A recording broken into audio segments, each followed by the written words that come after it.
जय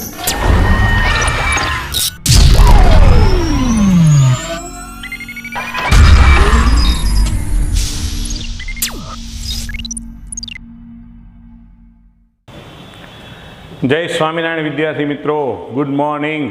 केम छो? चाले छे ने ऑनलाइन बधुं बराबर? हाँ मित्रों, तमे जे विडियो जोवो छो लाइक सब्सक्राइब करता रहेजो। हाँ एटले झड़पथी आपणे लाइव में आवी शकाय तो लाइव में भणवा मंडी।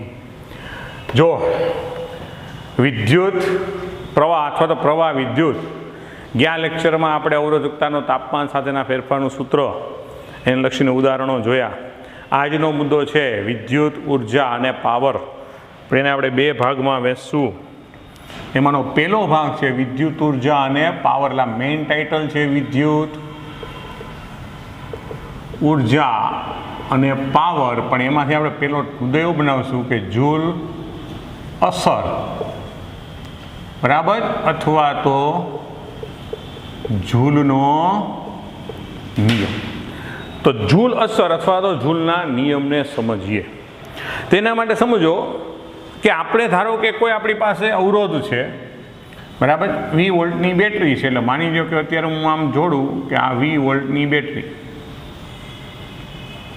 આ કોઈ અવરોધ બરાબર। આ 20 વોલ્ટની બેટરી, આ પોઝિટિવ નેગેટિવ, અવરોધનો એ છેડો, અવરોધનો બી છેડો। સ્વાભાવિક છે કે રૈવાજિક વિદ્યુત પ્રવાહ પોઝિટિવથી નેગેટિવ तरफ आई જેટલો હોય। તો અહીંયા આકૃતિમાં દર્શાવ્યા મુજબ અહીં आकृतिमां दर्शाव्या मुजब अवरोध आर ना बे छेड़ा ए अने बी वच्चे 20 वोल्टनी बेटरी जोड़ेल छे। प्रवाह आई ए थी बी तरफ वहे छे, माटे स्थितिमान VA इज ग्रेटर देन स्थितिमान VB हशे। कारण के प्रवाह हमेशा वधारे स्थितिमान थी ओछा स्थितिमान तरफ जाए, मतलब एनु स्थितिमान बी करता वधारे हशे। समझो तो माटे ए अने बी वच्चे स्थितिमाननो तफावत V बराबर, तो हूँ आम लखूँ कि VA माइनस VB तो ई ग्रेटर देन 0 मळे, कारण के मोटा मांथी नानुं बाद कर्युं छे। अहीं मळतो प्रवाह I छे, तेथी डेल्टा टी समय में पसार थतो विद्युत भार डेल्टा क्यू बराबर आपणुं पासे सूत्र शुं होय? आई डेल्टा टी। विद्युत भार शुं लखाय? आई डेल्टा टी थशे। ओके, आपणे विद्युत भार माटे लखी शकीए। तो हवे ज्यारे कोई विद्युत भार आ डेल्टा क्यू डेल्टा टी मांथी पसार थाय छे तो खरेखर डेल्टा क्यू वीजभार ज्यारे ए बिंदु पासे हशे त्यारे एनी स्थिति ऊर्जा केटली हशे ने बी पासे स्थिति ऊर्जा केटली हशे? तो डेल्टा क्यू नी ए बिंदु पासे स्थिति ऊर्जा तेने हूँ यू ए कही दऊं तो स्वाभाविक शुं लखाय? वीजभार गुणाकार में त्यानुं स्थितिमान। वीजभार गुणाकार में त्यानुं स्थितिमान एटले V delta q into V A. तेज रीते बी बिंदु पासे स्थिति ऊर्जा तो शू लखाय? Delta Q. खबर है सूत्र तो चैप्टर नंबर 2 वीज स्थितिमान अने केपेसिटन्स में तमे विद्युत स्थिति ऊर्जा एटले कोईपण वीजभार गुणाकार में ते बिंदु पासेनुं स्थितिमान एवुं भण्या छे। तो आ संजोगों में डेल्टा क्यू ज्यारे ए थी बी पर पहोंचे त्यारे तेनी स्थिति ऊर्जानो जो फेरफार गणीए बराबर। तो स्थिति ऊर्जानो फेरफार તો ડેલ્ટા યુ બરાબર, તો હંમેશા ફેરફાર માટે નિયમ હોય કે અંતિમ માઇનસ પ્રારંભિક. તેમાં કિંમત મૂકો તો ડેલ્ટા ક્યુ કોમન, અહીંયા શું આવશે? વીબી માઇનસ વીએ. હવે સમજો કે વીએ માઇનસ વીબી બરાબર આપણે વી કીધું છે અને ઈ ગ્રેટર ધેન 0 છે, પણ અહીંયા છે વીબી માઇનસ વીએ, એટલે સ્વાભાવિક છે માઇનસ વી થાય ને. એટલે આ આપણા માટે શું થઈ ગયો? સ્થિતિ ઉર્જાનો ફેરફાર. ડેલ્ટા ક્યુ માઇનસ વી શા માટે લીધું સમજાણું ને, કે વીએ માઇનસ વીબી તો વી અને વીએ ઇઝ ગ્રેટર ધેન વીબી, એટલે આ કિંમત ધન હોય, પણ અહીંયા આપણને મળ્યું વીબી માઇનસ વીએ, એટલે આનો સ્થિતિમાનનો જે ફેરફાર વી જેટલો પણ ઋણ, એટલે આ આપણા માટે ડેલ્ટા યુ થયું. હવે જો અથડામણ બરાબર, જો વીજભાર વાહકમાં અથડામણ વગર ગતિ કરે તો ઉર્જા સંરક્ષણ મુજબ બરાબર ડેલ્ટા કે પ્લસ ડેલ્ટા યુ બરાબર 0 થવું જોઈએ. જો કોઈ અથડામણ ન થતી તો ઉર્જાનો વ્યય ન થતો હોય તો કુલ ઉર્જા અચળ રહેવી જોઈએ. એનો મતલબ ડેલ્ટા કે પ્લસ ડેલ્ટા યુ બરાબર 0. 11મું ધોરણ. તો ડેલ્ટા કે બરાબર માઇનસ ડેલ્ટા યુ, તો ડેલ્ટાની કિંમત મૂકો તો માઇનસ માઇનસ પ્લસ, એટલે વિદ્યુત એટલે ગતિ ઉર્જાનો ફેરફાર આટલો કહેવાય બરાબર. તો ગતિ ઉર્જા સંરક્ષણ, તો કુલ ઉર્જા સંરક્ષણ મુજબ આપણે આને કેવું હોય તો શું કહી શકીએ? ગતિ ઉર્જાનો ફેરફાર ડેલ્ટા ક્યુ આપણને મળે.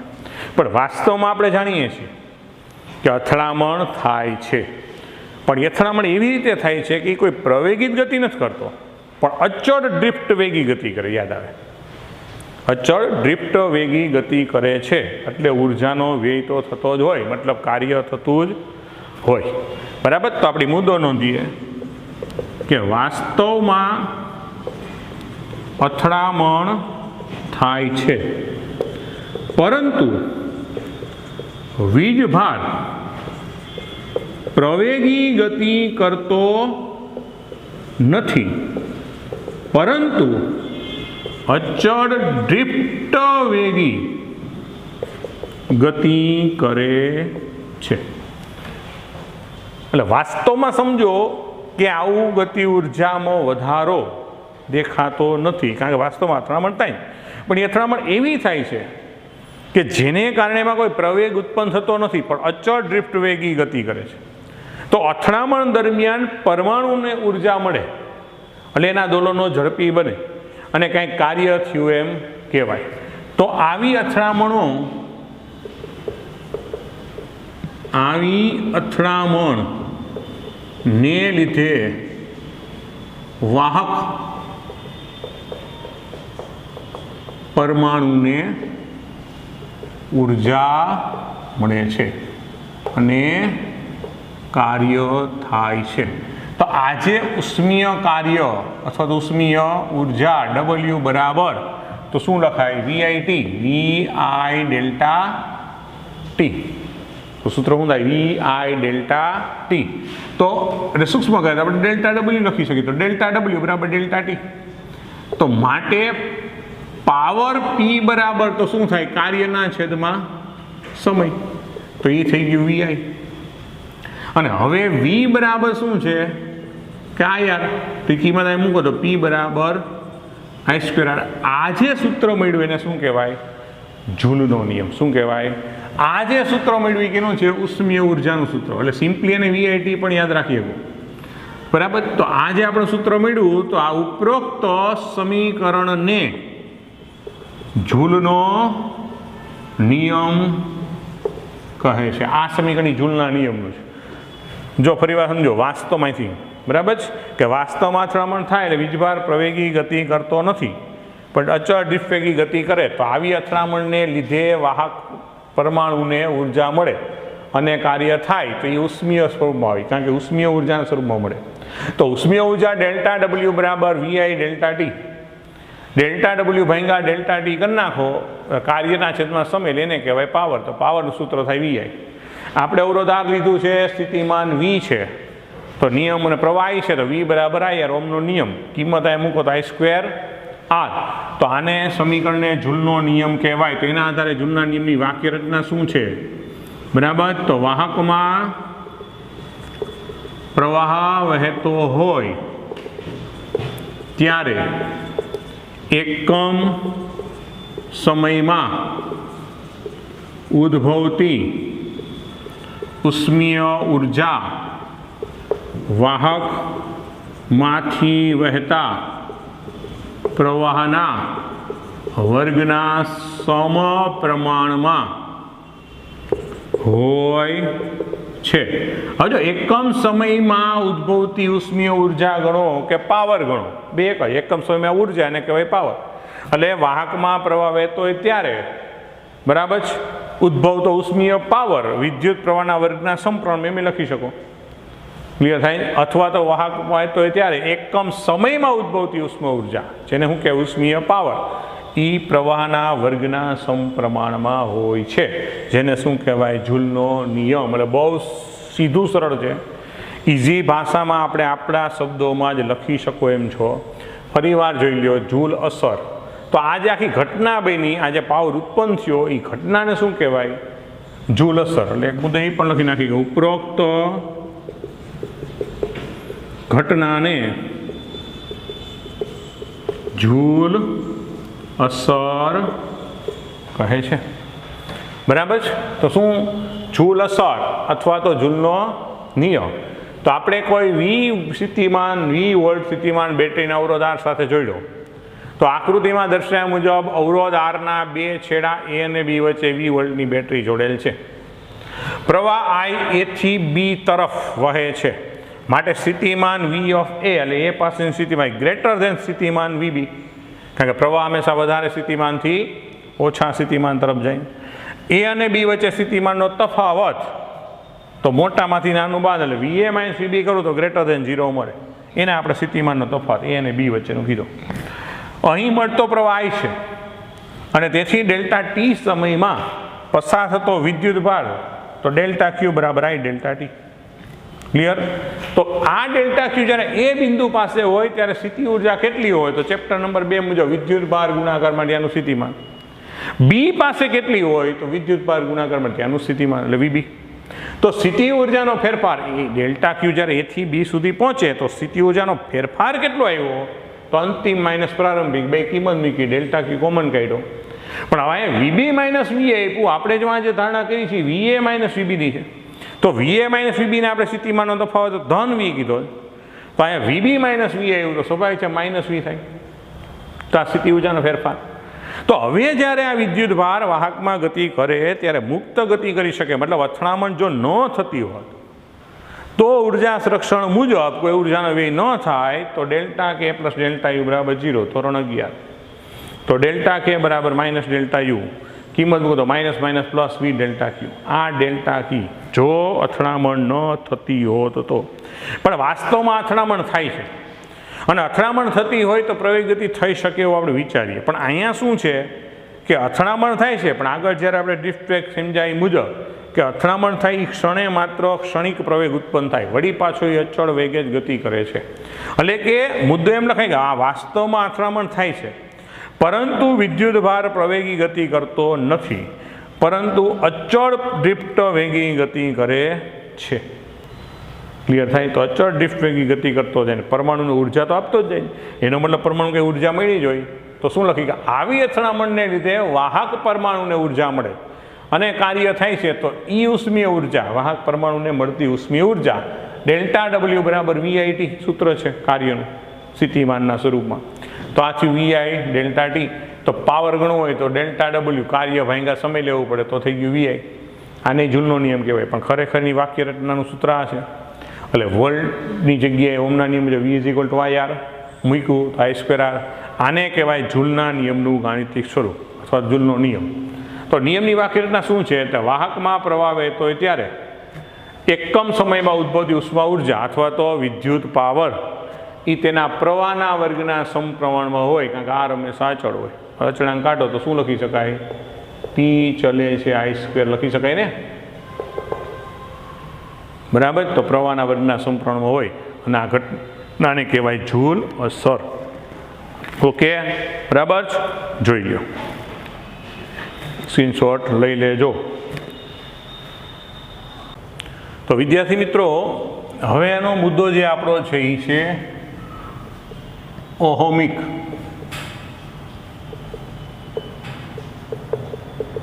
લોસ એટલે શું અને પાવર ટ્રાન્સમિશનમાં કેવી રીતે ઘટાડી શકાય. બરાબર. તો આપણે હમણાં જ જૂલનો નિયમ જોયો. બરાબર છે. તો જૂલના નિયમ પરથી ઉષ્મીય પાવર P = I²R જોઈએ આપણે. તો આ જે ઉષ્મીય પાવર છે એ વ્યય છે. એકચ્યુઅલી શું છે? આ જે ઉષ્મીય પાવર છે શું છે? વ્યય પામતો પાવર. અને કેને લીધે થાય છે કે ભાઈ વાહકને અવરોધ છે એટલે આ પાવર લોસ થાય છે. તો અવરોધ છે તો અવરોધની અસર કોને સમજાવી? ઓહમે. તો આ જે પાવર વ્યય છે એને ઓહમિક લોસ કહેવાય છે, કારણ કે અવરોધને લીધે થાય છે. તો આ ઉષ્મીય પાવર વેડફાય છે. બરાબર છે. જેનું કારણ વાહકનો અવરોધ R છે. તો ટૂંકમાં કે અવરોધને લીધે વાહકમાં થતો ઉષ્મીય પાવર, બરાબર છે, ને ઓહમિક લોસ કહે છે. શું? અવરોધને લીધે વાહકમાં થતો અથવા ઉદ્ભવતો ઉષ્મીય પાવરને શું કહેવાય છે? ઓહમિક લોસ, કારણ કે વેડફાય છે. જોકે આના ઉપયોગ છે, કારણ કે વેડફાતો પાવર જ્યારે ઉપયોગમાં ન લઈ શકાય ત્યારે જ લોસ કહેવાય. દાખલા તરીકે આપણે પાણી ચડાવવા માટે મોટરનો ઉપયોગ કરીએ ત્યારે આપણે વોલ્ટેજ આપીએ છીએ, પ્રવાહ ઉત્પન્ન થાય છે, પાણી ઉપર ચડે. તો ખરેખર આપણો હેતુ શું છે કે તમે જે વિદ્યુત આપી એને કારણે પાણી ઉપર ચડવું જોઈએ, મતલબ કે વિદ્યુત ઉર્જાનું યાંત્રિક ઉર્જામાં રૂપાંતર કરવું. પણ સાથે સાથે મોટર ગરમ તો થાય છે. એ મોટર ગરમ થાય છે એ ઉષ્મીય પાવર છે જે વેડફાઈ ગયું. પણ એની સામે એવી જ રીતના તમે બલ્બને જુઓ તો વિદ્યુત બલ્બમાં શું થાય કે તમે વોલ્ટેજ આપો, પ્રવાહ નિર્માણ થાય, એને કારણે ફિલામેન્ટ ગરમ થાય અને એ જ ઉષ્મીય પાવર આપણને લાઇટ આપે છે. ઇલેક્ટ્રિક ઇસ્ત્રી, ઇલેક્ટ્રિક ઓવન, આ બધા એવા છે કે જેમાં આ જે ઉષ્મીય પાવર છે એનો ઉપયોગ થાય. તેવા સમયને આપણે ઓહમિક લોસ નથી બોલતા, પણ એ બહુ અમુક જ ઇન્સ્ટ્રુમેન્ટ. મોટા ભાગમાં તો આપણે આ ઉષ્મીય ઉર્જા લોસ થતી હોય એટલે આપણે શબ્દ ઓહમિક લોસ ગણતા હોય. તો હવે આ કેવી રીતના ઘટે તો સમજો. આપણે સમજો કે ધારો કે પાવર સ્ટેશન માં ઉદ્ભવતા પાવરને કોઈ ઘર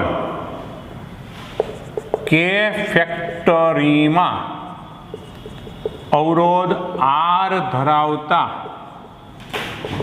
ઉપકરણને પહોંચાડવો છે. તો ધારો કે ઉપકરણ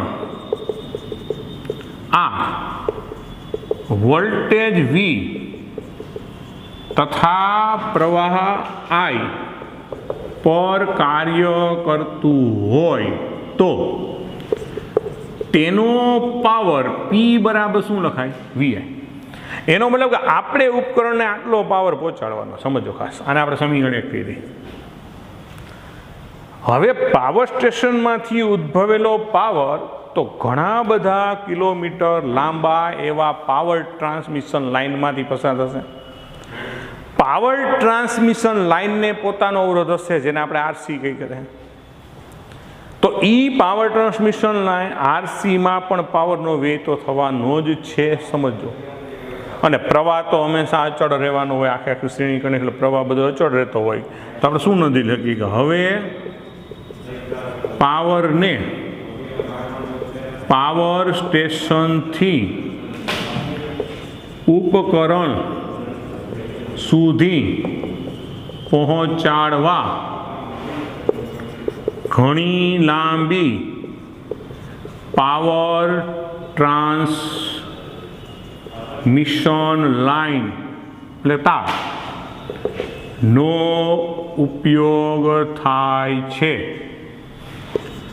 જેનો અવરોધ આરસી લેતા તો ટ્રાન્સમિશન લાઇનમાં વહેતો પ્રવાહ I તથા અવરોધ આરસી હોય તો પાવર વ્યય કેટલો ગણાય? તો પાવર વ્યય એને આપણે પીસી કહી દઈએ તો આપણે હમણાં સૂત્ર મુજબ જૂલના નિયમ મુજબ I સ્ક્વેર આરસી, પણ ઈ આઈની કિંમત આપણે આ સમીકરણ 1 પરથી મૂકીએ તો P square upon V square into RC આવું થશે. તો આ આપણે લોસ કહેવાય કે જે પાવર ટ્રાન્સમિશનમાં વ્યય સૂચવે છે. હવે મિત્રો આ સમીકરણ ઉપરથી તમે જોઈ શકો કે પાવર ટ્રાન્સમિશનમાં થતો વ્યય વોલ્ટેજના વર્ગના વ્યસ્ત પ્રમાણમાં છે. મતલબ કે જો વોલ્ટેજ વધી જાય તો આ પાવર લોસ ઘટી જાય.